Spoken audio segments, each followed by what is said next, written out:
नमस्कार। Hindustan digital smart में आप सभी का स्वागत है। मेरठ से मैं हूं आपके साथ हिमांशु द्विवेदी। खबरों के इस स्मार्ट बुलेटिन में आइए सबसे पहले एक नजर डाल लेते हैं आज की हेडलाइंस पर। गैस चैम्बर बना मेरठ, दीपावली की रात के स्तर पर पहुंचा प्रदूषण। कोरोना संक्रमितों की पहचान के लिए चला विशेष अभियान।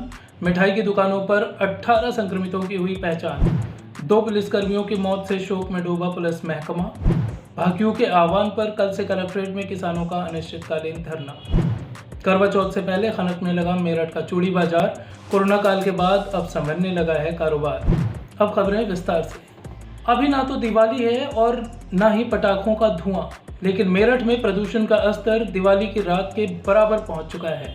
दिवाली से 14 दिन पहले ही हवा दमघोंटू हो चुकी है। प्रदूषण स्तर किस खतरनाक स्तर पर पहुंच चुका है, इसका अंदाजा इसी बात से लगाया जा सकता है कि AQI यानी हवा की गुणवत्ता का स्तर 500 की अधिकतम सीमा तक जा पहुंचा है, जो प्रदूषण मापने की अंतिम सीमा है। यानी इसके ऊपर प्रदूषण मापने के लिए कोई सूचकांक नहीं है।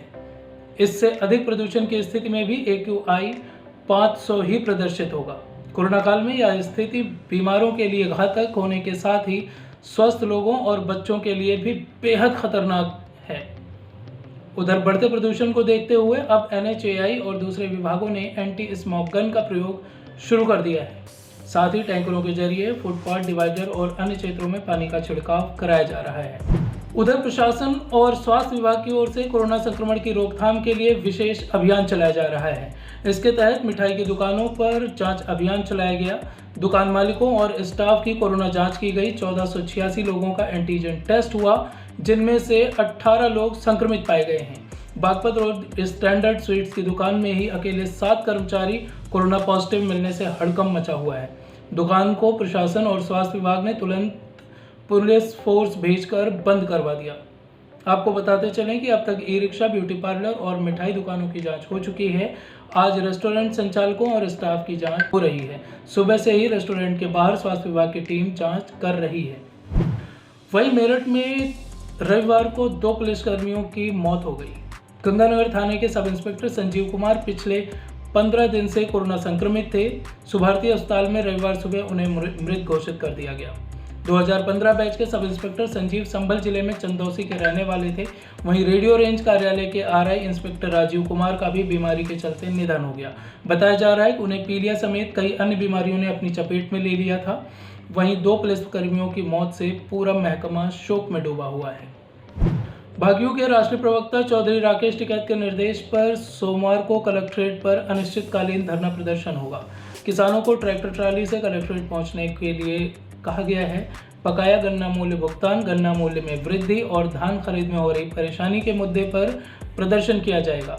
किसानों और भाकियू पदाधिकारियों को क्षेत्र के ट्रालियों में गन्ने की पत्ती या पराली डालकर लाने को कहा गया है, ताकि रात्रि विश्राम में सभी किसानों को आसानी हो।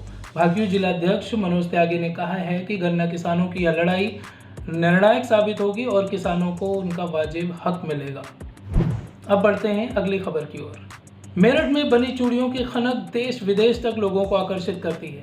हालांकि कोरोना के शोर में ये खनक थोड़ी दब सी गई थी, कारोबार चरमरा गया था। फिलहाल अनलॉक के साथ ही बाजारों में रौनक फिर से लौटने लगी है। वहीं सुहागिनों का प्रमुख पर्व करवा चौथ भी अब नज़दीक आ पहुंचा है। ऐसे में मेरठ में तैयार चूड़ियां सुहागिनों के हाथों में खनकने को तैयार हैं, तो वहीं कोरोना काल में गुम हुई चूड़ी बाजार की रौनक भी फिर से लौटने की उम्मीद जगी है। आपको बता दें कि लावड़ में चूड़ी बनाने का काम घर घर में होता है। यहाँ कच्चा माल लाकर चूड़ियों पर मिन्ना लगाया जाता है। करवा चौथ पर्व के मद्देनजर बाजार गुलजार हैं। दुकानों पर चूड़ियों व कंगन की नई नई डिज़ाइन व रेंज उपलब्ध हैं।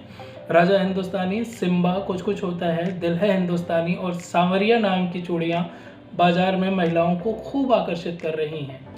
इसी तरह सर्राफा बाजार में भी रौनक लौटने लगी है। दुकानों पर अब भीड़ नजर आ रही है।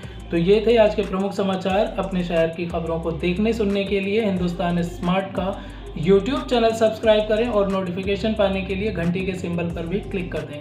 अगले बुलेटिन में फिर होगी मुलाकात। तब तक के लिए मुझे दीजिए इजाज़त। नमस्कार।